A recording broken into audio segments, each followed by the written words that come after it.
ዛሬ ሶሻል ሚዲያ ላይ ያጋራሁት የአንድ ክላይንታችን የግሪን ካርድ ሆልደር ነው። ከ2018 ጀምሮ በሜሪጅን አሜሪካ ውስጥ የመጣው 2019 ላይ ፎርም አይ 9 የሚለውን ፎርም ሲሞላ ወር ደግሞ ሰዎች ኢምፕሎየሮቹ ሲሞሉለት የዩኤስ ሲቲዝን ብለህ ክሌም አድርገሃል ብሎ ነው ዩኤስሲአይኤስ ወደ ሪሙቫል ፕሮሲዲንግ ወይም ዲፖርት ለማድረግ ወደሚደረግበት የሪሙቫል ፕሮሲዲንግ የሚያስኬደውን ኖቲስ ቱ አፒር የላከለት ማለት ነው። ይሄ በጣም አስገራሚ ነው።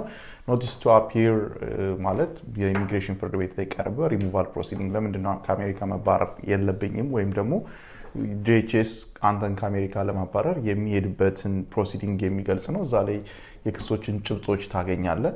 እንግዲህ ከዛ ላይ ተመስርተ ነው በኋላ ላይ የራስንም ዲፌንስ የምታዘጋጀው። እንደገና ፍርድ ቤት ላይ እነዛን የተከሰስክባቸውን ፖይንቶች ትስማማለህ አልተስማማ የምትለው እና እዚህ ላይ ነው የገለጹት። በ2019 የግሪን ካርድ ሆልደር ሳለ የዩኤስ ሲቲዝን ብለህ ገልጸሃል የሚለው ማለት ነው።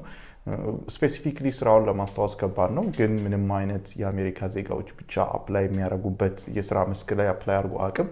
ስለዚህ ሞስት ላይክሊ ኖርማል የሬስቶራንት ቢዝነስ ላይ ነው እሱ እስከሚያስታውሰው ድረስ አፕላይ ያደረገው። ይሄ ደግሞ የአሜሪካ ዜጋ ያልሆኑም ሰዎች የስራ ፈቃድ ያላቸው ግሪን ካርድ የሚኖር የስራ ፈቃድ የሚኖር በአሳይለም ወር በሌሎች መንገዶች አፕላይ ማድረግ የሚችለው የስራ ዘርፍ ነው። የአሜሪካ ዜጋዎች ብቻ አፕላይ የሚያደርጉበት እና ያን እያወቀ አፕላይ አድርጎ ይሄን ያመጡ ቢሆን ሌላ ነገር ነው እና በጣም አስገራሚ ነው። ምክንያቱም እንደዚህ አይነት ስህተቶች በኢምፕሎየሮች በአሰሪዎች ሊፈጠር ይችላል። ግለሰቦችን ፎርሞችን ሲሞሉ ብዙ ፎርሞች እንደምታውቃቸው ክሊክ አድርገህ የምታልፍበት ነውና አንዳንድ ጊዜ ባለማስተዋል በፍጥነት በተለይ ስራ ጉዳይ ሲሆን ሁሉ ነገር ክሊክ አድርገን ለማለፍ ትጥራለህ። ስለዚህ በዛ ምክንያት እንደዚህ አይነት ማይነር ስህተቶችን የዩኤስሲአይኤስ ፒክ አድርጎ ሪሙቫል ፕሮሲዲንግ ሲልክ ይሄ በጣም ሬር አጋጣሚ ነው። ሌሎች በጣም ሰብስታንሻል የሆኑ ኤቪደንሶች ከሌሉ በቀር ማለት ነው። ግን እንደዚህ አይነት ኤቪደንሶች አሁን ላይ አላሳዩም። ይኖራልም ብለን ኤክስፔክት አናደርግም። በሜሬጅ የነበረ ክሊን የሆነ ክሊር ኬዝ ነው። ደንበኛችን ስለሆነ እናውቀዋለን ይህን ኬዝ። ስለዚህ በጣም አስገራሚ ነው። ግን ይሄን